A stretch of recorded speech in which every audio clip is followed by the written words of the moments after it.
ఓం గం గణపతయే నమః. ఓం శ్రీకృష్ణ పరబ్రహ్మణే నమః. ఓం గీతామాత్రే నమః. ప్రతిరోజు ఈ ముగ్గురిని ధ్యానించాలి మనం. ఇవాళ సంకష్టహర చతుర్థి. చతుర్థి నాడు ఆవిర్భవించిండు. బుధవారం హస్త నక్షత్రం నాడు పుట్టిన గణపతి. బుధవారం గణపతికి ప్రీతికరమైంది. ఈరోజు బుధవారం సంకష్టహర చతుర్థి కాబట్టి ఆయనకు ప్రీతికరమైన రోజు నాడు ప్రారంభించగలిగినాం మనం. చాలా కృతజ్ఞతలు ఆయనకి. చతుర్థి కాబట్టి చతుర్విధ పురుషార్థాలు, ధర్మ అర్థ కామ మోక్షాలు ఇచ్చేవాడు. మనల్ని అందరినీ ఆదుకొని రక్షించాలని ప్రార్థన చేస్తున్నాను మొదలు. అయితే పొద్దునైతే గుడ్ మార్నింగ్, మధ్యాహ్నం అయితే good afternoon, good evening, good night అలవాటైంది. నేను దీన్నే తెలుగు పదంతో మీకు అందరికీ శుభ సాయంత్రం అంట. అంటే మీకు తెలుసు గుడ్ ఈవినింగ్, శుభ సాయంత్రం. సాయంత్రం ఇప్పుడు మనకు సాయంత్రం అయింది. అది శుభత్వంతో కూడి ఉన్నది, కూడి ఉండాలి.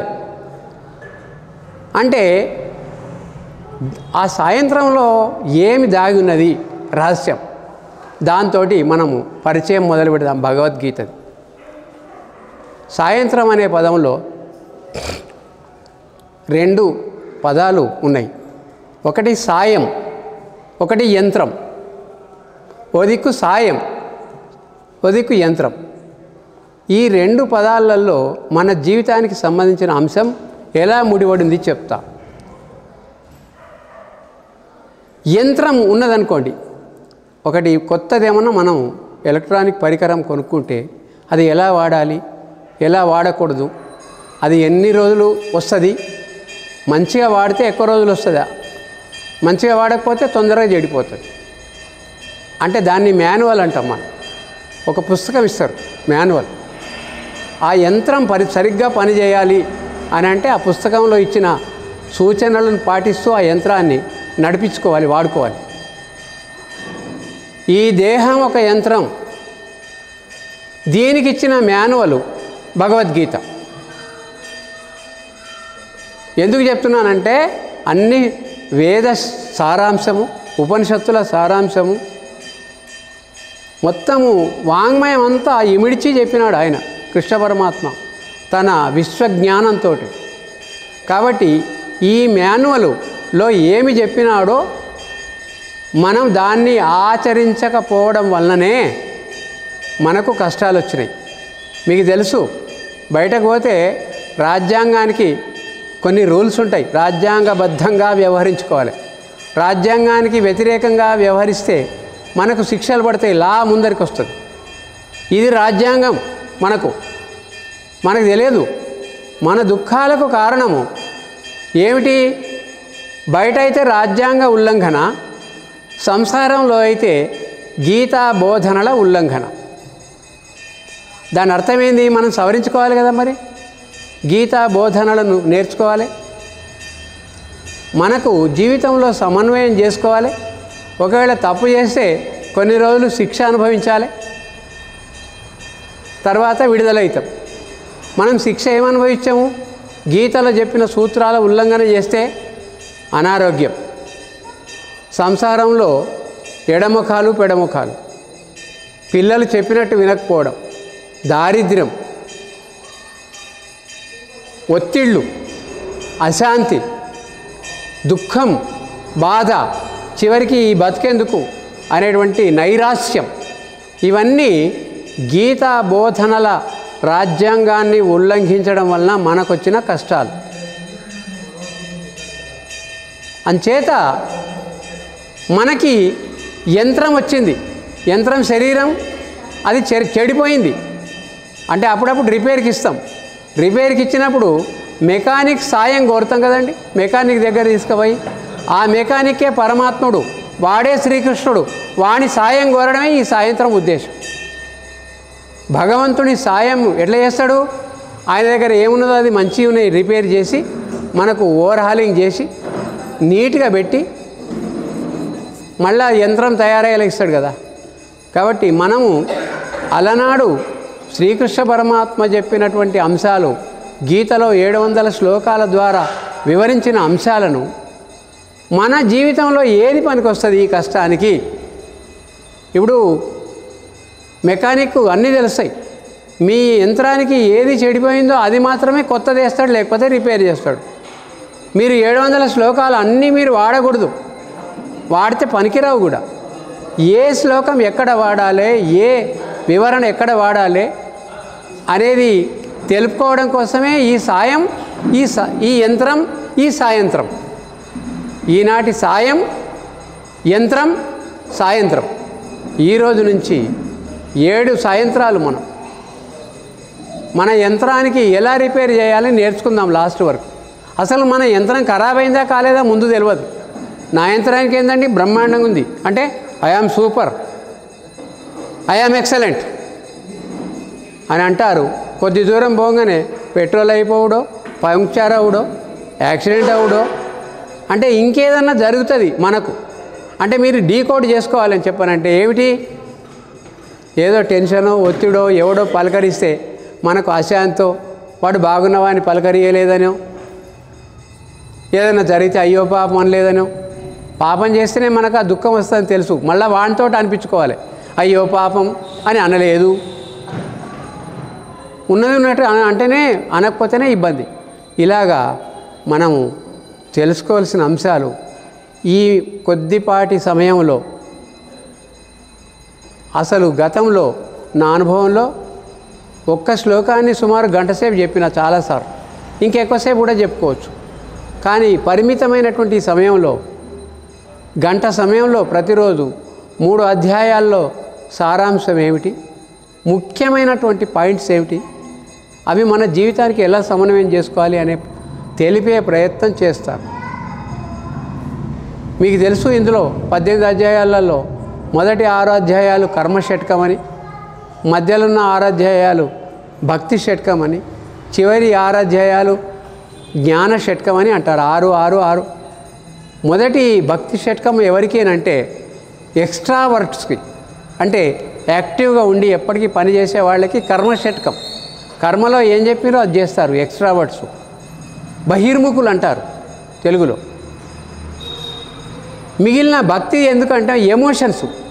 ఇప్పుడు స్వామికి దండం పెట్టి స్వామి గుడిలో కూర్చుంటే బ్రహ్మానందం కలుగుతుంది, లేకపోతే ఎవరైనా మాట్లాడిస్తే కోపం వస్తుంది, అది ఎమోషనే. ఆనందం ఎమోషనే. అంటే భక్తికి సంబంధించిన అంతా కూడా భావోద్వేగం అంటారు. ఆ ఎమోషన్స్ ఎవరికైతే ఉంటాయో 6 నుంచి 12 నుంచి మిగిలిన అధ్యాయాలు 6 అధ్యాయాలు తీసుకోవాలి. తర్వాత చివరికి జ్ఞానం అంటే ఇంట్రావర్ట్స్, అంతర్ముఖులు. అంతర్ముఖులకు జ్ఞానయోగం ద్వారా జ్ఞానం తెలుసుకొని ఈ 3 దారులు ఎక్కడివైనా, మీరు ట్రైన్లో పోవచ్చు, లేకుంటే ఏరోప్లేన్లో పోవచ్చు, సైకిల్ మీద పోవచ్చు, నడిచిపోవచ్చు, తిరుపతికి చేరుతారు. ఎట్లా చేరుతారు, ఎప్పుడు చేరుతారు మీకు తెలుసు. మీరు ఏ మార్గం ఎన్నుకుంటారు మీ ఇష్టం. అందుకని ఈ సంక్షిప్తంగా ఇందులో మనము మొదటి 3 అధ్యాయాలు, మొదటిది అర్జున విషాద యోగం, రెండోది సాంఖ్యయోగం, మూడవది కర్మయోగం. సంక్షిప్తంగా విచిత్రం ఏమిటంటే ఒకదానికోటి సంబంధం ఉంటుంది. ఇది మనకున్నట్టు అనిపించదు లోతుగా పరిశీలిస్తే తప్ప. అది వేరే, ఇది వేరే. శ్లోకానికి తాత్పర్యం చదివితే అర్థమవడం కొంతమందికే సాధ్యం, అందరికీ కాదు. ఈ మూడింటికి ఉండే సంబంధం ఏమిటి అనేది తెలుసుకునే ప్రయత్నం చేద్దాం ఇవాళ 3 యోగాలకు. అయితే ఇది తెలుసుకునే ముందర భగవద్గీతలో 18 అధ్యాయాలలో 5 విషయాలను చర్చిస్తాడు. మొత్తం 5 ఉంటాయి. 18 అధ్యాయాల్లో ఉండే సబ్జెక్ట్స్, హెడ్డింగ్స్ 5 ఉంటాయి. నేను చెప్తున్న 5: 1 పరమాత్ముడు, 2 జీవాత్మ, 3 ప్రకృతి, 4 కాలం, 5 కర్మ. మళ్ళీ ఒకసారి చెప్తున్నా. దేవుడు పరమాత్మ ఒకటే, జీవుడు జీవాత్మ ఒకటే, ఆ 2. తర్వాత 3వది ప్రకృతి, 4వది కాలం, 5వది కర్మ. ఈ మొత్తం 18 అధ్యాయాలు ఎక్కడ తీసినా ఈ 5 ఏదో ఒక సబ్జెక్ట్ వెళ్తే చూసుకోండి. ఇది తప్ప వేరే లేదు.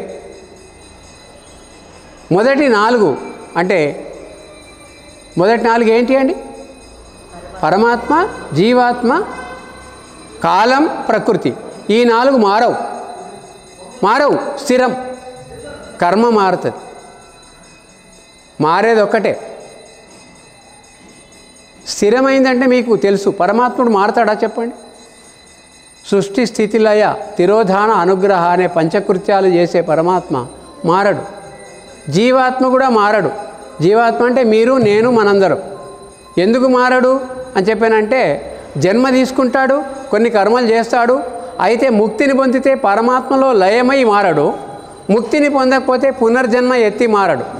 జీవాత్మ మారడు. ఇలాగా మన చుట్టూ ఉన్న ప్రకృతి మొత్తం ఎప్పుడు నాశనం అవుతుంది? లయమైనప్పుడు నాశనం అవుతుంది. మనం ఉన్నంత కాలం నాశనం కాదు, మళ్ళీ ఉద్భవిస్తుంటుంది. ఇప్పుడు మీరు ఒక చెట్టును కాలబెట్టవచ్చు, కానీ లక్షలాది చెట్లు ఉన్నాయి విశ్వంలో, వాటి కాలబెట్టలేరు. సముద్రాల నీటిని చేయలేరు, ఇనుకవు అవి. అంటే ప్రకృతి స్థిరం కదా. 3 స్థిరం, కాలం స్థిరమే, మీకు తెలుసు. స్థిరం అంటే ఈరోజు 18, 12, 20, 24 నాడు ఈ సమయానికి పోయిన సంవత్సరంలో కానీ, వచ్చే సంవత్సరంలో కానీ, ఇంకా 10 సంవత్సరాల తర్వాత కానీ ఎలాంటి గ్రహ సంచారం ఉంటుందో, ఎలాంటి ఇవి ఉంటాయో సరిగ్గా అదే టైంకు అదే పద్ధతిలో వస్తుంది. కాలము ఒకేలాగా నడుస్తుంటుంది. మనకు తెలియదు, ఓ సంవత్సరం అయిపోయింది అనుకుంటాం. కానీ కాలం ఈ టైం తీసుకుంటే కాలం స్థిరం, మారనిదే. ఒక సంవత్సరం అయిపోయింది, మళ్ళీ సంవత్సరం రానుంది. కరెక్ట్గా మీరు ఆంగ్ల సంవత్సరాలు తీసుకుంటే 18, 12, 24 అంటే 25 వస్తుంది, 23 వస్తుంది. మరి ఇది మార్గశిర బహుళ చతుర్థి. సంవత్సరం మారుతుంది కావచ్చు, కానీ ఇంకా వేరే ఏం మారవు. కాబట్టి కాలం స్థిరం. ఈ 4 స్థిరమే కదా. మరి మారేది కర్మ. ఎందుకు భగవంతుడు అలాగా మారేలాగా పెట్టిండు అంటే, ఉద్ధరించడానికి. కర్మ ఫిక్స్డ్ ఉంటే ఇంతమంది మనం ఆయా పనులు చేయలేం. కర్మ ఫిక్స్డ్ అంటే చాలామంది అంటారు, ఇక నీ బతికింతేరా అంటేటువంటి కర్మ విధానాన్ని బట్టి నీ జీవితము ఎలా ఉండాలో నువ్వే డిసైడ్ చేయాలి. మన జీవితాలు ఎలా ఉండాలో డిసైడ్ చేసేది మనమే. నా జీవితం ఇలా ఉన్నది అని అంటే అర్థమైంది ఎవరు కారణం? మనమే కారణం. రేపు ఎలా ఉండబోతుంది అనేది ఎవరు డిసైడ్ చేస్తారు? మీరు నెక్స్ట్ ఇయర్ మీరు ట్రాన్స్ఫర్ అవుతా అనుకుందాం, లేకపోతే మీరు వేరే ఊర్లో పనిచేస్తుంటే నెక్స్ట్ ఇయర్ ట్రాన్స్ఫర్ కావాలంటే ప్రయత్నం చేస్తేనే కదా అవుతుంది. అంటే నెక్స్ట్ ఇయర్ ఎలా ఉండాలి, ఎంత సంపాదించాలి, ఎవరెవరిని కలవాలి, ఏమేం పనులు చేయాలి, సేవింగ్స్ ఎంత, ఈ ప్లాన్ అంతా మీరు చేస్తారు. దాన్నే కర్మ అంట. రాబోయే కాలంలో ఇప్పుడున్నట్టే ఉంటుందా మీ కర్మ? లేదా లాస్ట్ ఇయర్ ఈ డేట్ నాడు చూసుకుంటే మీరు ఇప్పుడున్నట్టే ఉన్నారా? మీ ఫిజిక్ మారింది, మీ మెంటల్ స్టేటస్ మారింది, మీ సంసారిక పరిస్థితులు మారినాయి, మీ జీవన విధానం మారింది, మీరు చేస్తున్న కర్మ మారింది. అందుకే కర్మ మారుతుంది. కాబట్టి మారే కర్మ ద్వారా మనం చేయాల్సింది ఎంతో ఉన్నది. మీరు ఎక్కడైనా చూడండి, 18 అధ్యాయాలలో భగవద్గీత మీద ఎక్కువ స్ట్రెస్ చేసే అంశం కర్మనే. ప్రతి చోట కర్మ ఎలా చేయాలి, ఎలా చేయకూడదు అని చెప్తుంటాడు. ఎలా చేయాలో చేస్తే పనిష్మెంట్స్ ఉండవు, రిఫ్రెష్మెంట్స్ ఉంటాయి. అంటే రాజ్యాంగానికి అనుకూలంగా చేయడం. ఎలా చేయకూడదో చేస్తే పనిష్మెంట్స్ ఉంటాయి. దుఃఖము, దరిద్రము, అశాంతి మొదలగునవి సమస్యలన్నీ ఉంటాయి. కాబట్టి ఒక్కటి గుర్తుంచుకోండి, మొట్టమొదట మీకు అదృష్టం అని చెప్పిన నేను, మనిషిగా పుట్టడం మొదటి అదృష్టం. ఎందుకు అని అంటే 84 లక్షల జీవరాశుల్లో కర్మ స్వాతంత్రము మనిషికే ఉంది. మిగిలిన అన్నీ కూడా కర్మఫలాన్ని అనుభవించడే, కొత్త కర్మ చేయటానికి అర్హత లేదు. ఇది రహస్యం, పెద్ద సీక్రెట్ ఇది. మనం తెలుసుకొని మైండ్లో పెట్టుకునే సీక్రెట్ ఏమిటి? 84 లక్షల జీవరాశుల్లో మనిషికే కర్మ స్వేచ్ఛ, కర్మ స్వాతంత్రం, కర్మ చేసే అధికారం ఉన్నది. ఇప్పుడు రామరామ అని ఒక ఎద్దు దగ్గరికి పోయి అనిపించండి చూద్దాం. కృష్ణ కృష్ణ అని ఒక మేక దగ్గరికి పోయి అనిపించండి. మే అంట. ప్రతి నెల దానికి మేనే, 12 నెలలు మేనే, మారవు నెలలు. కాబట్టి మనకు కర్మ మారేటువంటి అవకాశం ప్రసాదించిన భగవంతుడు మనకిచ్చిన జన్మ మానవ జన్మ కాబట్టి మనము కృతజ్ఞులుగా ఉండే పరిస్థితి కల్పించలేవు. కాబట్టి మేము అదృష్టవంతులమని చెప్పుకోవడానికి సాహసించండి. కాబట్టి ఆ విధంగా కర్మ అనేది మనం చేయాలి. ఎవరి కర్మ వాళ్ళు చేస్తారు. మన పురుషులు ఉద్యోగం చేస్తారు, మహిళలు వంట చేస్తారు, విద్యార్థులు చదువుకుంటారు. ఇట్లా ఎవరి కర్మ వాళ్ళనే చేస్తాం. అందుచేత అర్జునుడు మీకు తెలుసు యుద్ధభూమికి వచ్చిన తర్వాత చాలా యుద్ధభూమికి రాకముందు కౌరవులను సంహరిస్తా, వాళ్ళు దుర్మార్గులు, దిక్కుమాలిన వాళ్ళు, పాండవులను మమ్మల్ని అందరూ ఇబ్బంది పెట్టిండు, నేను చంపుతా చంపుతా చంపుతా, సంహారం చేస్తా, నా రాజ్యాన్ని నేను తెచ్చుకుంటా అని అనేక మాటలు మాట్లాడిండు. యుద్ధభూమికి వచ్చిన తర్వాత కర్మ విముఖత, కర్మ వైముఖ్యం ఏర్పడ్డది. యుద్ధం చేయను అన్నాడు. అదేమిటండి ఇన్ని రోజులు యుద్ధం చేస్తానో వీళ్ళు చేస్తులేమంటే ఆయనకు రాగుడంది ఒకటి వచ్చింది ఒకటి పోయింది. అందువల్ల ఏమొచ్చింది ఏం పోయింది అని అంటే వచ్చింది మోహము, పోయింది స్మృతి. స్మృతి అంటే నేను యుద్ధం చేయాలి, జయించాలి, వీళ్ళందరినీ సంహారం చేయాలనేది స్మృతి అంటే మైండ్లో ఉంటుంది శృతి. మరి ఏమొచ్చింది? వీళ్ళందరూ నా వాళ్ళు, వీళ్ళని చంపితే పాపం, వీళ్ళు పాపంతో నేను మూట కట్టుకునేది ఏముంది, నన్ను చంపినా సరే దీన్ని మోహం అంటాం. నా బంధువులు గురుజనులు ఇదే ఎందుకు చెప్పినా అంటే భగవద్గీత చెప్పకముందు ఈయన దగ్గర ఉన్నాయి ఈ రెండు. స్మృతి పోయింది, మోహం వచ్చింది. చిట్ట చివరికి భగవద్గీత బోధన అంతా చేసిన తర్వాత ఏం అర్జున ఇప్పుడు చెప్పు, యుద్ధం చేస్తావా చేయవా, నీ ఇష్టం, చేస్తే చేయి, నాకు లేకపోతే లేదు. ఎందుకు మీకు చెప్తున్నా అంటే భగవంతుడు ఎంత ఆలోచించి ఈ సబ్జెక్ట్ని చెప్పిండు అనే దానికి మీకు చెప్తున్నా. ఆయన ఏమన్నాడు? యుద్ధం చేస్తావా చెయ్యి, నీ ఇష్టం, లేకపోతే అంటే నష్టో మోహ స్మృతిర్లబ్ధ తత్ప్రసాదాన్మయాచ్యుత స్థితోస్మి గత సందేహ కరిష్యే వచనం తవా. నష్టో మోహ, మోహం పోయింది. స్మృతిర్లబ్ధ, లబ్ధ అంటే కొత్తగా వచ్చింది అన్నట్టే కదా, పోతే వచ్చేది, వస్తే పోయేది. కాబట్టి మోహం పోయింది, నాకు స్మృతి లభించింది.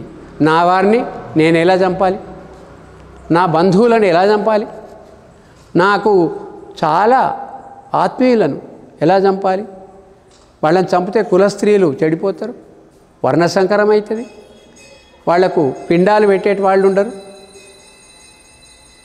పిండాలు పెట్టకపోతే నరకానికి పోతారు.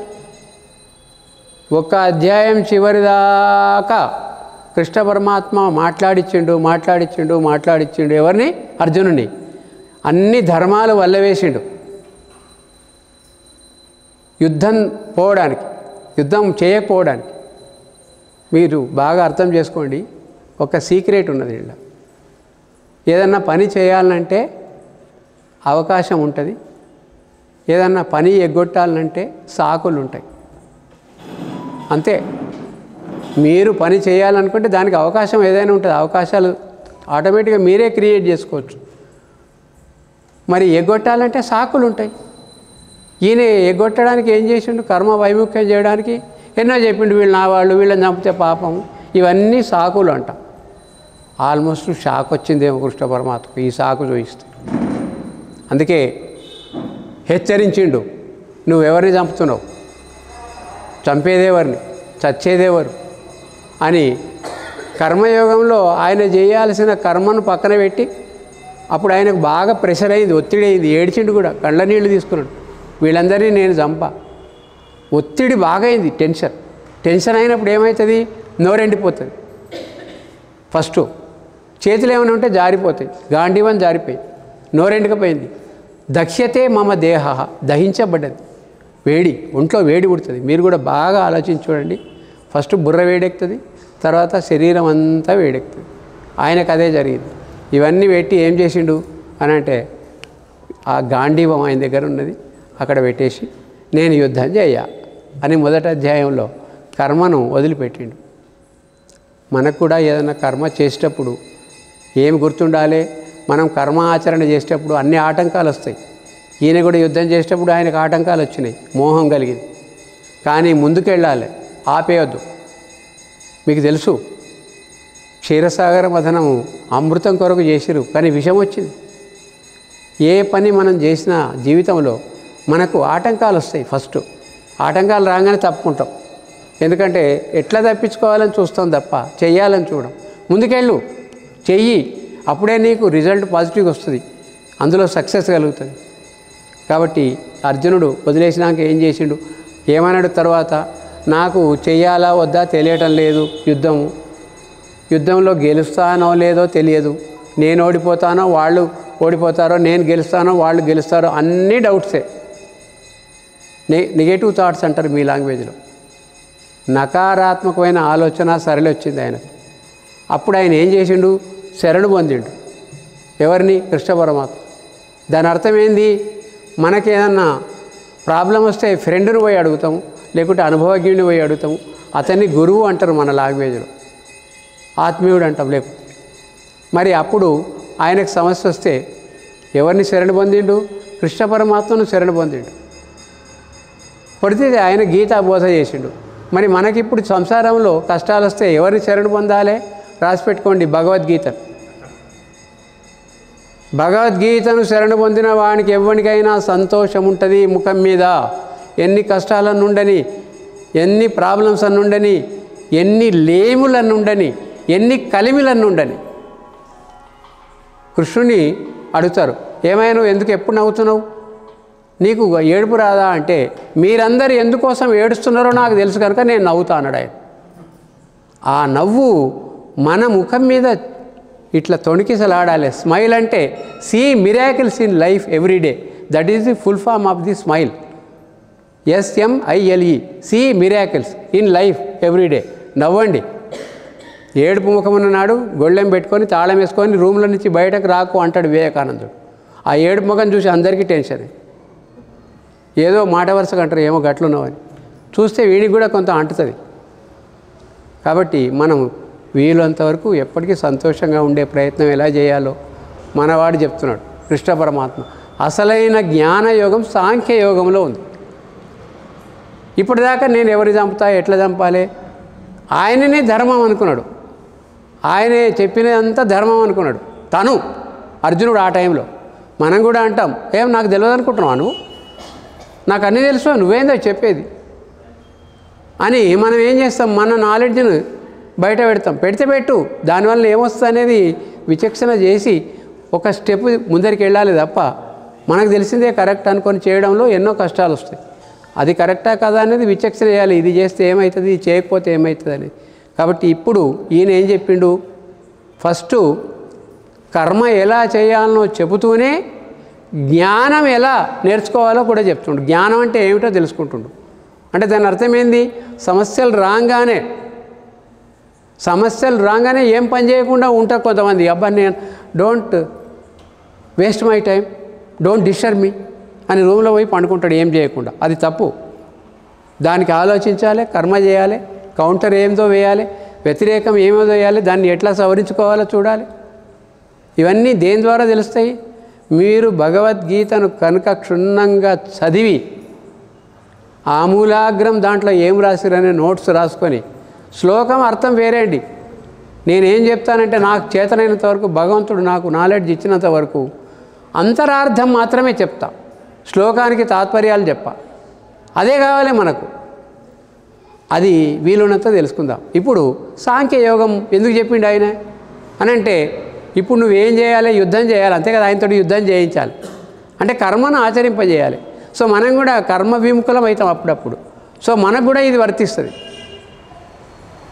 కర్మ ఎలా చేయాలని చెప్తున్నాడు ఇక్కడి నుంచి ఈ 2 అధ్యాయాలలో. మూడో అధ్యాయం కర్మయోగం, రెండో అధ్యాయం సాంఖ్యయోగం. సాంఖ్యయోగంలో ఏం చెప్తున్నాడు? నువ్వు చంపుతా అన్నావు. ఎవరిని చంపుతున్నావు? చంపేదెవరు? చచ్చేదెవరు? చావంటే ఏంది మొదలు అది చెప్పు అన్నట్టుగా మాట్లాడుతుండు. చావంటే ఆయన ఏం చెప్తుండు? సాంఖ్యయోగము క్షుణ్ణంగా పరిశీలిస్తే సంఖ్య అని మీకు అర్థమవుతుంది. సాంఖ్యయోగం అంటే జ్ఞానయోగమే, కానీ సంఖ్య ద్వారా నిర్దేశింపబడేదే సాంఖ్యయోగం, నంబర్. సో మన శరీరం ఉన్నదే సంఖ్యతో ముడిపడ్డదండి బాబు. ఏం సంఖ్య? 25 అనే సంఖ్య, 24 + 1 అనే సంఖ్య. ఇదేమిటి? శరీరముకు సంఖ్య ఉంటుందా అంటే, అవును నేను నంబర్ ఇచ్చిన అంటున్నాడు భగవంతుడు సాంఖ్యయోగంలో. ఇది పుస్తకం యొక్క తాత్పర్యాలలో తెలియదు. ప్రతి శ్లోకానికి తాత్పర్యం వల్ల ఇది తెలియదు. లోతుగా పరిశీలించి సంఖ్య అంటే ఏమిటి, శరీరం అంటే ఏమిటి, ఆత్మ అంటే ఏమిటి తెలుసుకోవాలి. శరీరానికి 24 ఉంటాయి, ఆత్మకు ఒకటి ఉంటుంది. శరీరానికి 24, ఆత్మకు ఒకటి, కలిపితే 25. శరీరానికి ఉండే 24, 5 కర్మేంద్రియాలు, 5 జ్ఞానేంద్రియాలు, 5 తన్మాత్రలు, 5 భూతాలు, 4 అంతఃకరణాలు. 5 కర్మేంద్రియాలు మీకు తెలుసు, కన్ను, ముక్కు, చెవి, నోరు, ఇవి. జ్ఞానేంద్రియాలు అవి. కర్మేంద్రియాలు అంటే కాళ్ళు, చేతులు వగైరా మీకు స్పష్టంగా తెలుసు. తర్వాత పంచభూతాలు మన శరీరంలో ఉన్నాయి. ఇది మనకు రాబోయే ఒక అధ్యాయంలో పంచభూతాలు మన శరీరంలో ఎలా ఉన్నాయి అని చెప్తే ఆశ్చర్యపోతాం, అంత సబ్జెక్ట్ ఉన్నది. రాబోయే అధ్యాయంలో చెప్తాం. పంచభూతాలు అయినాక 3, 5, 15. నాలుగోది తన్మాత్రలు, అంటే కన్ను చూస్తుంది, చెవి వింటుంది, ఈ వినుట, చూచుట, స్పృశించుట, వీటిని తన్మాత్రలు అంటారంటే జ్ఞానేంద్రియములు చేసే పనులను తన్మాత్రలు అంటారు. అవి 5 ఉంటాయి. 5 జ్ఞానేంద్రియాలకు. ఎన్నైనా 20. అంతఃకరణ చతుష్టయం ఏమిటది? మనస్సు, బుద్ధి, చిత్తం, అహంకారం. ఇన్ని పేర్లు ఉన్నాయేమండి బాబు. ఇవన్నీ ఏంటి అని అంటే అవి చేసే పనుల వలన మనస్సు యొక్క ప్రతిరూపాలు. మనస్సు యొక్క ప్రతిరూపాలు. మనస్సు బ్రహ్మాండంగా ఆలోచిస్తే అది బుద్ధి అవుతుంది. మనస్సు వక్రంగా ఆలోచిస్తే అది దుర్బుద్ధి అవుతుంది. ఆ బుద్ధే దుర్బుద్ధి అవుతుంది, మనస్సు రాంగ్ వే పోతుంది.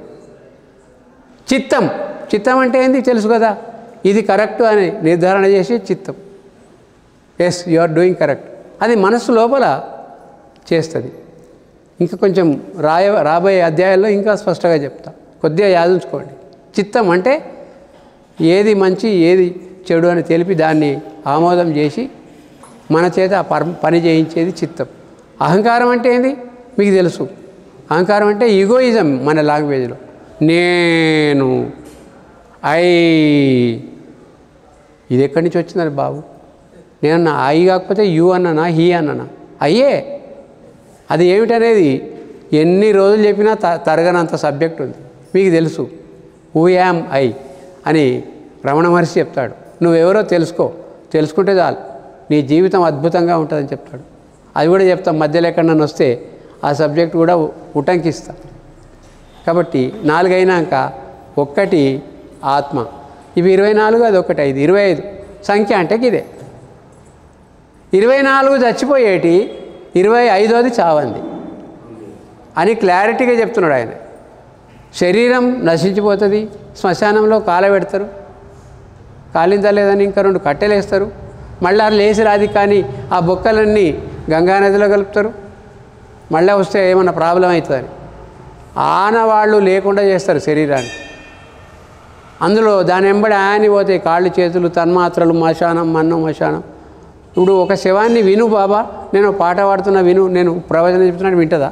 తన్మాత్రలు ఆ శవం వెంబడే పోయింది. తన్మాత్రలు పోతాయి. వినికిడి, రుచి, ఇక కమ్మగానే తిను, సాంబార్ వండింది, అప్పడాలు వండింది అని మీరు అన్నం పెడితే బతుకున్నప్పుడు పెట్టాలి, చచ్చినాక పెడతావు. ఆ ఫోటో ముద్దుకున్నది, నవ్వినట్టుంది, అంటే బతికిన నాళ్ళు ఏడిపించినావు. ఫోటో మాత్రం నవ్వినట్టు ఉంటుంది. కాబట్టి నువ్వు చంపేది 24 తత్వాలను, శరీరాన్ని. ఆత్మ చావదు, ఆత్మ చావదు, ఆత్మ శాశ్వతం. సాంఖ్యయోగంలో చెప్పేది ఆత్మ. ఈ ఆత్మ ఏమిటండి బాబు? అందరూ ఆత్మ ఆత్మ అంటారు. దానికి ఒక్కసారి ఇంగ్లీష్లో చెప్తా. Consciousness, soul, spirit. ఇది ఎక్కడి నుంచి వచ్చిందండి బాబు, ఎక్కడి నుంచి వచ్చింది నాకు ఆత్మ అని అంటే తెలుసుకోవడానికి గమ్మత్తైన సైన్స్, మెడిసిన్ సైన్స్ ఉన్నది. మనం తల్లి గర్భంలో 5 నెలలు ఉన్నప్పుడు కదలం. 5వ నెల దాటంగానే అబ్బా నా కొడుకు తంతుండు, నా కొడుకు తంతుండు ముద్దుగా. వాడు పెద్దగా అయ్యి అమెరికాకు పోయి వీళ్ళను గుండెల మీద దంతే ఏడుస్తాం. బతుకున్నప్పుడు దంతే ఆహా నా కొడుకు తండ్రి, నా బిడ్డ తండ్రింది అని చెప్పి సంతోషపడతాం. ఆ తన్నుడు ఎట్లా ఏర్పడ్డది అని అంటే కాస్మిక్ కాన్షియస్నెస్, పరమాత్మ విశ్వశక్తి నుంచి ఇండివిజువల్ కాన్షియస్నెస్ మనలోకి ప్రవేశించింది. దాన్నే ఆత్మ అంటానే. అంటే దాని అర్థమైంది, మనలో అందరిలో ఆత్మ ఉన్నదని మీరు ఒప్పుకుంటారు. లేదని ఎవరన్నా అంటే నేను సంతోషపడతా. అబ్బే నాకు ఆత్మ లేదండి, ఐఎమ్ అవుట్ ఆఫ్ ఆత్మ అంటే you are a dead body. నా ప్రకారం, సైన్స్ ప్రకారం. If you are without soul, without consciousness, you are not alive, you are a dead body. When you are alive there is one ఆత్మ. కాబట్టి ఆ ఆత్మశక్తిని భగవంతుడు మనకు ప్రేమతోటి ఎప్పుడు ప్రసాదించిండు? తల్లి గర్భంలోనే తనతోటి కనెక్టివిటీ ఏర్పడ్డది. ఇట్లా జనులందరికీ కనెక్టివిటీ భగవంతునితో ఉండేదే. భగవంతునికి జీవాత్మకు ఉన్నటువంటి సంబంధం అది తెగదు. దాన్ని కూడా చెప్పాలంటే బోల్డంతా చెప్పుకోవచ్చు, కానీ ఇప్పుడు వద్దు. ఎక్కడన్నా మధ్యలో లింక్ వస్తే చెప్తున్నప్పుడు. కాబట్టి మనకు భగవంతునితో సంబంధము గుడికి పోయినప్పుడు, అర్చనలు చేసినప్పుడు, తీర్థప్రసాదాలు పుచ్చుకున్నప్పుడు ఏర్పడింది అనుకుంటే అంతకంటే పొరపాట్లేదు. భగవంతునితోటి తల్లి గర్భంలో ఇప్పుడు చేయి లేవట్టంటే ఇట్లా లేవడతారు, మీరు దండం పెట్టంటే పెడతారు. ఇవన్నీ మీకు ఎట్లా జరుగుతున్నాయి? మీలో ఉన్న కాన్షియస్నెస్ పనిచేస్తున్నది, అదే ఆత్మశక్తి పనిచేస్తున్నది. కాబట్టి ప్రతి పని మనతోటి చేయించేది, ప్రతి అనుభవం మనతోటి కలిగించేది, ప్రతిదానికి కారణమయ్యేది కారణ శరీరం. ఆత్మను ఇంకొక డిసిగ్నేషన్లో కారణ శరీరం అంటారు. ఫిజికల్ బాడీ స్థూల శరీరం, కనబడని మనస్సు సూక్ష్మ శరీరం. ఇది కారణ శరీరం. అంటే మన ఉనికికి కారణం ఏదైతే ఉన్నదో అదే కారణ శరీరం. మన ఎగ్జిస్టెన్స్కు రీజన్ ఏమిటి అనంటే ఆత్మ యొక్క చైతన్యము మనలో ఉన్నది. ఈ ఆత్మ చైతన్యం ఎవరిది, ఎక్కడిది అని మీరు అడిగితే మళ్ళొకసారి చెప్తా, అది భగవంతునిదే. భగవంతుని లక్షణాలు అన్నీ ఉంటాయి. కాకపోతే దాన్ని మనం ఎట్లా ఉపయోగించాలో తెలియకపోవడం వలన ఉపయోగిస్తలేం.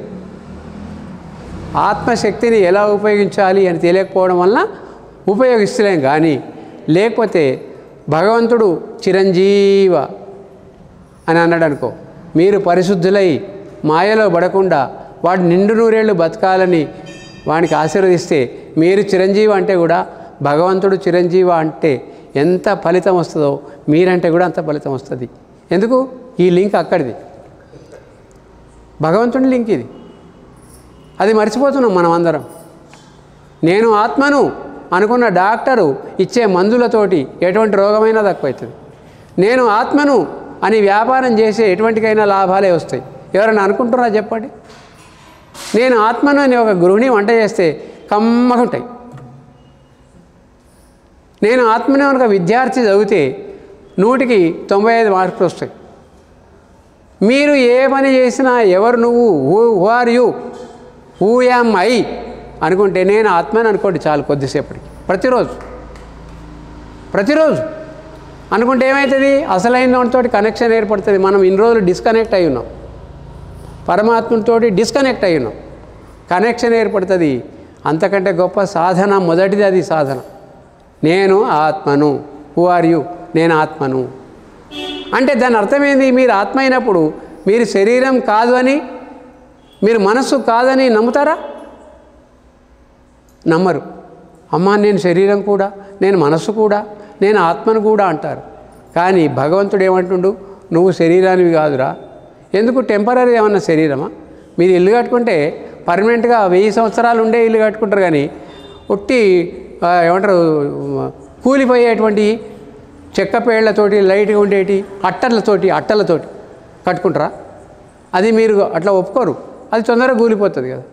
మరి కూలిపోయేది ఇది శరీరం, నీవు ఎట్లయితావు?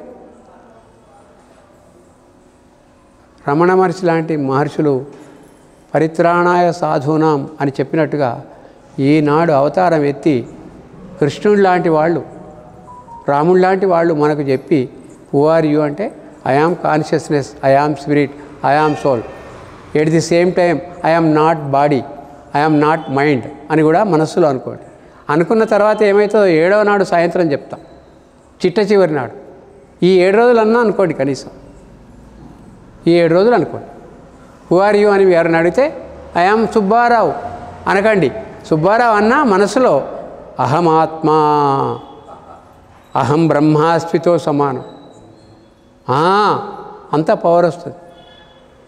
కాబట్టి పెద్ద బంగారం ముద్దను నుంచి ఒక చిన్న బంగారం తీసిన నేను. పెద్ద బంగారం పరమాత్మ ముద్ద, చిన్న బంగారం మీరే, మనమే. మీరు సైన్స్ ప్రకారం చూస్తే పెద్ద బంగారంలో అది బంగారమా కాదా అని ఎట్లా పరిశీలిస్తారు? హౌస్లోడు ఏదో చేస్తాడు. సైన్స్ ప్రకారం చెప్పాలంటే అందులో ఎన్ని ఎలక్ట్రాన్లు ఉన్నాయి, ఎన్ని ప్రోటాన్లు ఉన్నాయి, ఎన్ని న్యూట్రాన్లు ఉన్నాయి అనే దాని ప్రకారం చెప్తాడు. 79 ఎలక్ట్రాన్లు ఉంటాయి దాంట్లో. ఆ పెద్ద ముక్కలోని అణువులో ఎన్ని ఉంటాయో చిన్న ముక్కలోని అణువులో కూడా అన్నీ ఉంటాయి. కాబట్టి పరమాత్మ తత్వం యొక్క శక్తి మన ఆత్మలో ఉన్నదా లేదా నిర్ధారణ చేసుకోండి ఫస్ట్ మీరు. ఇది మర్చిపోయినాం మనం. మర్చిపోయేది గుర్తు చేసేది గీత. నష్టో మోహ. ఇన్ని రోజులు నేను ఆత్మను కాదు, నాకేం తెలియదు, ఏదో నడుస్తున్న జీవితం అనుకున్నాడు. స్మృతిర్ లబ్ధ, నువ్వు ఆత్మవు అంటే భగవద్గీతలో అది అర్జునునికి ఏదైతే చెప్పినాడో ఆ జ్ఞానం ఆయనకు కాదు, ఇప్పుడు మనకు కూడా. నష్టో మోహ స్మృతిర్ లబ్ధ అని అనాలి. ఇది మాత్రం యాదించుకోండి మీరు. ఈ కొటేషన్, ఇలా కొన్ని కొటేషన్స్ ఉంటాయి, అప్పుడప్పుడు చెప్తుంటా. నష్టో మోహ, మోహం ఎలా ఉంది మీకు? స్మృతిర్ లబ్ధ అంటే జ్ఞానం, జ్ఞాపక శక్తి ఎలా మనకు జ్ఞాపకం వచ్చింది అనేది మనం గుర్తుంచుకోవాల్సిన విషయం. నేను అక్కడి నుంచి వచ్చాను అని తెలుసుకోండి మీరు. కాబట్టి ఇక్కడ ఏం జరిగింది? పెద్ద బంగారం ముద్ద పరమాత్మ, చిన్న బంగారం ముద్ద ఆత్మ. అంటే ఏమైంది? పరమాత్ముడు దయతోటి అక్కడ సర్వాంతర్యామిగా ఉన్న పరమాత్మ ఈ ఆత్మలో అంతర్యామి అయిండు, గంతే. సర్వాంతర్యామిగా ఉన్నటువంటి వ్యాపించి ఉన్న పరమాత్మ అంతర్యామి అయిండు. వాడు వీడు ఒకటా కాదా? ఇప్పుడు మీరు తేల్చుకోండి ఇంటికి పోయి. వాడు వీడు ఒకటా కాదా తేల్చుకోండి. సో మన లోపల అంతర్యామిగా ఉన్న పరమాత్మ కానీ, ప్రకృతిలో అజ్ఞాతంగా కనబడకుండా ఉన్న అంతర్యామి కానీ, సర్వాంతర్యామి కానీ, పరమాత్ముడు కానీ, త్రేతాయుగంలో రాముడుగా, ద్వాపరయుగంలో కృష్ణుడుగా, త్రేతాయుగంలో ఆంజనేయ స్వామిగా, తర్వాత ఇంకా కైలాసంలో శివునిగా, అమ్మవారిగా, మీరు ఏ పేరన్నా పెట్టుకోండి. ఈ భగవద్గీతలో స్పష్టం చేసిన విషయం ఏమిటి అని చెప్పానంటే సర్వాంతర్యామి, సూపర్ కాన్షియస్నెస్, కాస్మిక్ ఎనర్జీ, పరమాత్మ ఇదే. అదే మనలో ఒక అంశం. అందుకే దాన్ని విశిష్టాద్వైతము, అద్వైతము, ద్వైతం అని వగైరా వగైరా పేర్లతో ఎక్స్ప్లెయిన్ చేశారు. 3 అంతిమంగా ఒకటే సూత్రాన్ని ప్రతిపాదిస్తాయి. బేసిక్గా అద్వైతమైన, విశిష్టాద్వైతమైన, ద్వైతమైన ఒకటే సూత్రాన్ని ప్రతిపాదిస్తుంది. అది ఇప్పుడు నేను చెప్పను, అవన్నీ మనకు తెలియాలని చెప్పిండి ఇలా. కాబట్టి ఇక్కడ సర్వాంతర్యామి అంతర్యామిగా మారిండు. కాబట్టి నువ్వు చంపుతా అని అన్నావు కదా అర్జున. అర్జునుడు చంపుతా, ఎవరిని చంపుతా అని అన్నాడు? వీళ్ళని చంపనే అన్నాడు. వీళ్ళని నువ్వు చంపేది కాదురా, వాళ్ళు ఆల్రెడీ చచ్చిపోయినాడనే వాళ్ళ చావును విశ్వరూపంలో చూపిస్తాడు. ఇప్పుడు చెప్పను, విశ్వరూపంలో డెడ్ బాడీస్ కనబడతాయి అందరి కౌరవులై. అందరినీ అందరూ చచ్చిపోతారు. మీరు నమ్మండి, రామకృష్ణ పరమహంస ఒక మాట చెప్తాడు. పడుకొని ఉన్న డెడ్ బాడీ కొరకు నడిచే డెడ్ బాడీస్ ఏడుస్తున్నాయి అన్నాడు. పండుకొని కదలకుండా ఉన్న డెడ్ బాడీ కొరకు అటు ఇటు కదిలి నడిచే డెడ్ బాడీలు ఏడుస్తున్నాయి అన్నాడు. సో డెత్ ఈజ్ ఇన్ఎవిటబుల్, చావు అనివార్యం. అటువంటప్పుడు ఈ ఉన్న ముత్తవంత టైంలో మనం ఎన్ని జాగ్రత్తలు పడాలండి, ఎంత సంతోషంగా ఉండాలండి, ఎంత ఆత్మానందంతో ఉండాలండి. మన కాన్షియస్నెస్ లెవెల్ యొక్క ఎనర్జీని పెంచుకోవడానికి ప్రయత్నం చేయాలి. భగవద్గీత విని చేయాల్సిన పని అది. కాన్షియస్నెస్ లెవెలు తక్కువైపోతున్నది దినమింత. అసలు కాన్షియస్నెస్ అంటే ఎవరికి తెలియదు, ఆత్మ అంటే ఎవరికి ఏదో వింటారు. ఆత్మశాంతి కొరకు 2 నిమిషాలు మౌనం పాటించమంటాడు. ఎందుకంటే జీవితాంతం గోలనే చేసిండు కాబట్టి కనీసం ఆ చచ్చిపోయిన 2 నిమిషాలన్నా ఆత్మశాంతికై 2 నిమిషాలు మౌనం పాటించమని అంటాడు. మన జీవితం అంతా గోలనే కదా, డిస్టర్బెన్సే కదా. 2 నిమిషాలు మౌనం పాటించగానే వాడి ఆత్మ శాంతిస్తుందా? మీరు ఆలోచించండి. మీకే క్వశ్చన్. మన ఆత్మను శాంతింపజేసేది ఇతరులు కాదు, రాసి పెట్టుకోండి. మీకు ఆకలి అయితే మీ కొడుకు తినడు అనుకో, నీకు ఆకలి తీరుతుందా? మీకు నిద్ర వస్తే మీ భార్య ఉన్నదనుకో, నీకు ఆ నిద్రలో వచ్చేటువంటి రిలాక్సేషన్ వస్తుందా? కాబట్టి ఉద్ధరేది ఆత్మనాత్మను అంటాడు ఒక దగ్గర, చెప్తా. ఎవరిని వాడే ఉద్ధరించుకోవాలి, దానికి నడుము కట్టాలి ఇవాళ నుంచి. ఇన్ని రోజులు మనకు తెలియదు, స్మృతిర్లబ్ధ కాబట్టి తెలిసింది, జ్ఞాపకం వచ్చింది. కనుక మనం ఏం చేయాలి? చంపేది నువ్వు కాదు. నైనం చిందంతి శస్త్రాణి నైనం దహతి పావక నచైనం క్లేదయంత్యాపో నశోషయతి మారుత. ఆత్మను ఏమీ చేయలేవు, అస్త్రాలు ఛేదించలేవు. నైనం దహతి పావక, అగ్ని దహింపలేదు. తర్వాత ఇప్పుడు నువ్వు చచ్చిపోతున్నా అనుకున్నావు, చస్తే మళ్ళా జన్మ ఉంటుందిరా. వాసాంసి జీర్ణాన్ని యథా విహాయ నవాని గృహ్ణాతి నరోప్రాణి తథా శరీరాన్ని విహాయ జీర్ణ అన్యాని సంయాతి నవాని దేహి. చచ్చిపోయిన శరీరం పుట్టక తప్పదు, పుట్టే శరీరం చావక తప్పదు. ఎప్పటిదాకా? తనలో కలిసేదాకా, అసలైన బంగారంలో ఈ ముద్ద కలిసేదాకా. ఎలా కలుస్తుంది? అవసరం దగ్గరికి పోతే ఈ చిన్న ముద్దను బాగా హీట్ చేస్తాడు, హీట్ చేసి దాని మీద పోస్తే అతుక్కుంటుంది. నాబోటి అవసరం ఏం చేస్తాడు? నీ మైండ్ను జ్ఞానం అనే అగ్నిలో బాగా హీట్ చేసి లిక్విడ్ లాగా ప్రవహింపజేసి భగవంతునిలో కలిపే ప్రయత్నం చేస్తాడు నాలాంటి అవసరుడు. ఈ ప్రయత్నం కొరకే ఇట్లాంటి వేదికలు ఏర్పాటయ్యేది. బంగారు ఆభరణం చేసి కొన్ని రోజులు పెట్టుకుంటారు, వాళ్ళు వీళ్ళు ధరిస్తారు, అది వేరు విషయం. అంటే మన జీవితానికి ఉంగరమా, గొలుసా, వడ్డాణమా, భుజకీర్త మనం తెలుసుకుంటాం. తర్వాత అక్కడ పెట్టిననుకో ఆ భుజం చచ్చిపోయింది, ఆ మెడ చచ్చిపోయింది అంటే ఆ ఆభరణం ఏమవుతుంది? ఎందుకన్నా మనకు వస్తుందా?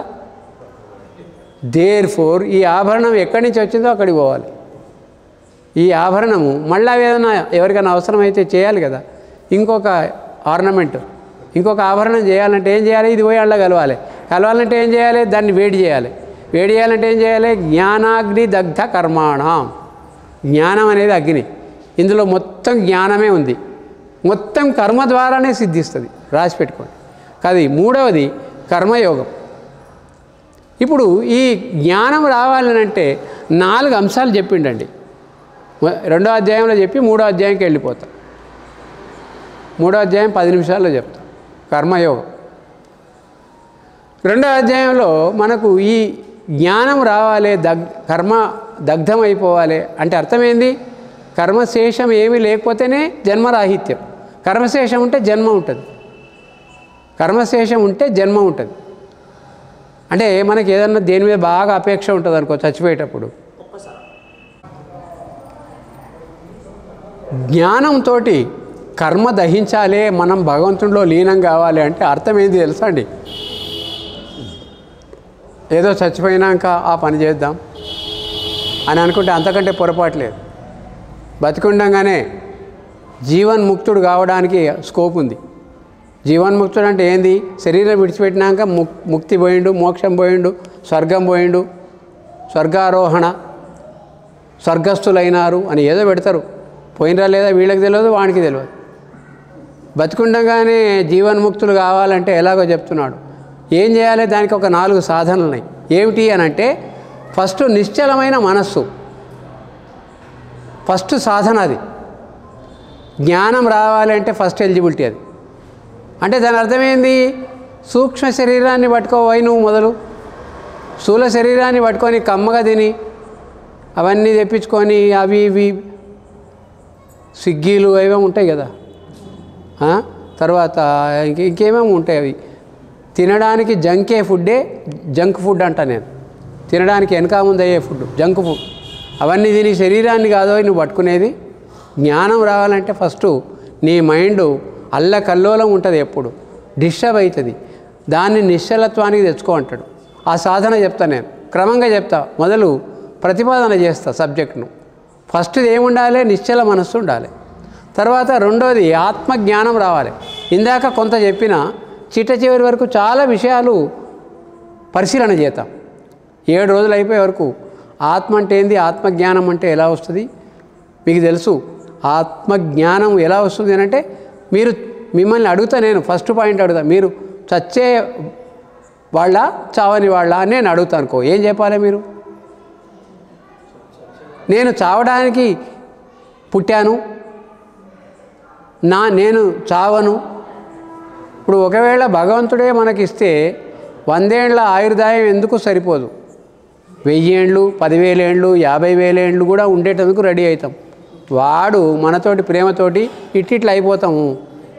మూతి వంకర అవుతుంది, చూడబుద్ధి కాదు, ఇవన్నీ చర్మం అంతా ముడత పడిపోతుంది అని దాన్ని తీసుకొని పోతాడు. లయకారకుడైన శివుడు పనిచేస్తాడు. లయకారకుడైన శివుడు పనిచేయకుండా మీకు చెప్తా. ఎప్పుడన్నా 3 మాతలు, 3 బ్రహ్మ విష్ణు మహేశ్వరులు ఎప్పటికీ పనిచేస్తారు. ఎప్పుడైనా చెప్తా. మధ్యలో 20 ఇప్పుడు కూడా పనిచేస్తారు. ఎలాగో చెప్తా.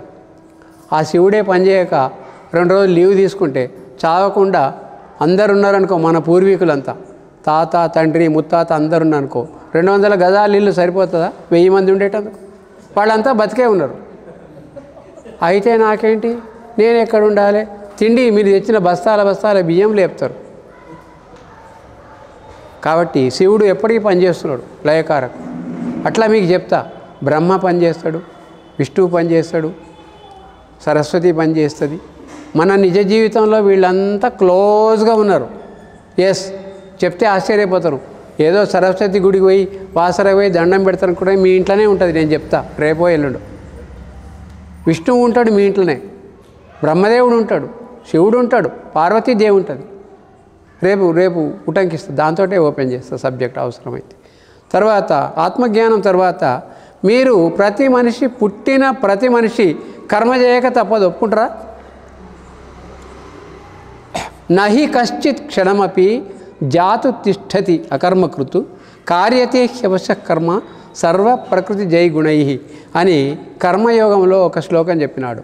నహి కశ్చిత్ క్షణమపి, ఒక్క క్షణం కూడా ఎవ్వరు కర్మ చేయకుండా ఉండలేరు. రాసి పెట్టుకోండి. ఒక్క కర్మ చేయకుండా ఉండేది ఎప్పుడు అంటే నిద్రపోయేటప్పుడు. నిద్ర కూడా కర్మనే నా ప్రకారం. నిద్రపోయే కర్మ, మేల్కొనే కర్మ. ఇక చెప్పుకుంటూ పోతే ఎంత దొడ్డు పుస్తకం అవుతుంది. మీరు లేచింది మొదలు పడుకునేదాకా మీరు చేసే కర్మ ఏమిటి అని నేను అడిగాను అనుకో, బ్రషింగు, టీ తాగుడు, ఆలోచనలు చేసుడు, ఇవన్నీ కర్మ కిందనే వస్తాయండి. నహి కక్షిక్షమపి, కర్మ చేయకుండా ఒక్క నిమిషం కూడా ఉండలేడు. కాబట్టి ఆ కర్మ ఎలా చేయాలి అనే విషయాన్ని కర్మయోగంలో చెప్తున్నాడు. కర్మ ఎందుకు చేయాలి మొదలు చెప్తా, కర్మ ఎలా చేయాలి తర్వాత చెప్తా. దాంతో క్లోజ్ చేస్తా. ఒట్టి ప్రతిపాదన చేస్తా, వివరణ అయ్యారు. కర్మ ఎందుకు చేయాలి అనేదానికి సమాధానం చెప్పండి. చెప్తా నేను. మొదలు ఆంగ్లంలో చెప్తా. Every action may not give happiness, but there is no happiness without action. Every action may not give happiness, but there is no happiness without action. అంటే ప్రతి పని నీకు సంతోషం ఇవ్వకపోవచ్చు, కానీ పని చేయకపోతే సంతోషం లేదు. రాసి పెట్టుకోండి. ఒకటి, మీకు ఆరోగ్యం కావాలా? నేను చెప్తా ఒక సూత్రం, రాసి పెట్టుకోండి. ఎంతూసియాజం టు వర్క్ ఈజ్ హెల్త్. పని చేయాలనే ఉత్సాహం ఎవరికి ఉంటుంది? రోగిష్టికుంటుందా? లేకుంటే ఉత్సాహం ఉన్నోనుకుంటుందా? ఆరోగ్యంగా ఉన్నోనికి పని చేయాలని ఉంటుందా? రోగిష్టికుంటుందా? మీరే ఆలోచించుకోండి ఇంటికి పోయి. Enthusiasm to work is health. Science కూడా చెప్తుంది, వరల్డ్ హెల్త్ ఆర్గనైజేషన్ కూడా చెప్పింది, డాక్టర్స్ కూడా చెప్తారు. ఈ రెండు కర్మ చేయడం ఎలాగో ఎందుకు చేయాలో చెప్పిండు. ఎలా చేయాలని నేను చెప్తా. 4 లక్షణాలతో కర్మ చేయాలి. 4 లక్షణాలతోటి. ఏమిటి ఆ 4 లక్షణాలతో కర్మ చేయాలి అని అంటే, 1 సకాలంలో చేయాలి, 2 నైపుణ్యంతో చేయాలి, 3 భగవదర్పణంగా చేయాలి, 4 ఫలాసక్తి లేకుండా చేయాలి. 4 లక్షణాలు చెప్పిన నేను. 1 సకాలంలో. మీకు తెలుసు, అమ్మ బ్రేక్ఫాస్టు 1 గంటకి పెడతా అని అన్నది, లంచు 5ంటికి పెడతా అని అన్నది. ఆ తల్లి మీద కానీ మనకు ఓ దిక్కు మండుతుంటుంది, ఇంకో దిక్కు మండుతుంటుంది. 2 మంటలు. వంట కాకపోతే మంట, గంటలు అయితే అన్నా కూడా మంటనే. గంట కూడా సహించాం. తింటా అంటాడు, జరసేపు ఉంటా, కడుపులో మంట, ఇంకా గంట. ఇదేమిటి నీ వంట? సకాలంలో చేయకపోతే వచ్చేటువంటి ఇబ్బందులు ప్రతిదానికి ఉంటాయి. ఇది ప్రతిదానికి ఉంటాయి. సకాలంలో జ్ఞానం నేర్చుకోక అజ్ఞానిగా జీవిస్తే కూడా ఎన్నో కష్టాలు. ఇది కూడా యాడ్ చేస్తున్నాను నేను. సకాలంలో జ్ఞానివి కావాలి నువ్వు. ఈ జన్మలోనే, మనుష్య జన్మలోనే. కర్మ స్వాతంత్రం ఉన్న దగ్గరనే. కర్మ స్వాతంత్రం లేని చోట పుడతావు. నేను చెప్తా, గుణత్రయ విభాగ యోగంలో చెప్తా. సత్వరజస్తమో గుణాలలో మన జన్మ ఎందుకు వచ్చింది, రాబోయే జన్మ ఏంటి, గత జన్మ ఏమిటి చెప్తా. తర్వాత భగవదర్పణతోటి చేయాలి కర్మ. భగవదర్పణ ఎట్లా చేస్తామండి? చేసినాక కృష్ణార్పణం అనడం ఒకటి పద్ధతి అనుకో, శివార్పణం అనడం ఒక పద్ధతి అనుకో. నేను ఒక ఆలోచన చేసి చెప్తున్నా, చాలామందికి అలా చేస్తున్నారు ఇప్పుడు. అలా చేస్తే వాళ్ళకు చాలా మంచి జరుగుతున్నది. రాసిపెట్టుకోండి మీరు కూడా. కర్మ ప్రారంభం ముందర, కర్మ పూర్తి అయినాక భగవన్నామని జపించాలి. దాన్ని భగవదర్పణం అవుతుంది. ఒకవేళ అది అడ్డదిడ్డం ఉన్నా కూడా సెటరైట్ చేస్తాడు ఆయన. దాన్ని భగవదర్పణ కర్మ అంటాం మనం. కర్మ ప్రారంభంలో శ్రీరామ జయ రామ జయ జయ రామ, కర్మాంతంలో శ్రీరామ జయ రామ, అంతే, ఎక్కువ అక్కర్లేదు. అప్పుడు మన యొక్క కాస్మిక్ ఎనర్జీతోటి పరమాత్మతోటి లింక్ ఏర్పడుతుంది ప్రతి కర్మకు. అది భగవదర్పణం అవుతుంది. భగవదర్పణ చేసే కర్మలన్నింటికీ విజయం తథ్యంగా వస్తుంది, సత్యంగా వస్తుంది, తథ్యంగా వస్తుంది. చివరిది ఫలాసక్తి లేకుండా కర్మ. ఇది కర్మ యొక్క అత్యంత రహస్యం. ఇది మెయిన్ ప్రిన్సిపల్. ప్రతి చోట చెప్తాడు ఈ మాట. భగవద్గీత నిండా చెప్తాడు, కర్మ ఫలాసక్తిని విడిచిపెట్టి కర్మ చేయి. ప్రతి అధ్యాయంలో ఉంటుంది ఆల్మోస్ట్గా.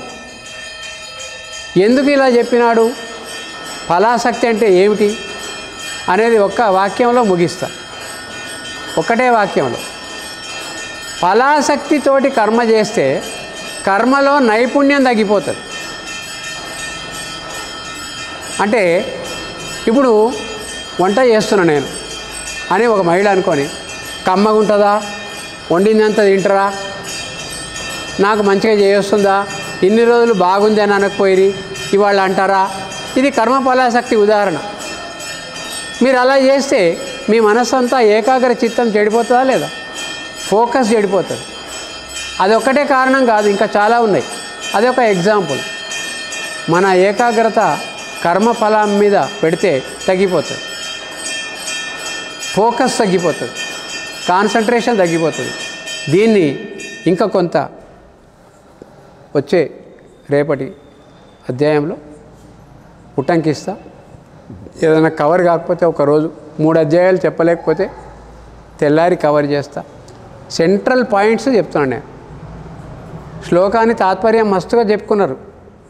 ఏముంది అండ్లా లోతుగా తీసుకుపోతున్నా అనే ప్రయత్నం చేస్తున్నా. మళ్ళీ అది అట్లా చెప్పినా అంటే నాకు అహంకారం అవుతుంది. అహం బ్రహ్మాస్మి తత్వమసి. అహం అంటే ఈగోయిజం ఉన్నప్పుడంతా మనిషి. నేను బ్రహ్మను, నేను ఆత్మను అనుకుంటే వాడు ఏమనుకోడు, పరమాత్ముడు. మీరు కూడా అనుకోవాలి, తత్వమసి అనుకోవాలి. మీరు కూడా అనాలి. జై శ్రీరామ్.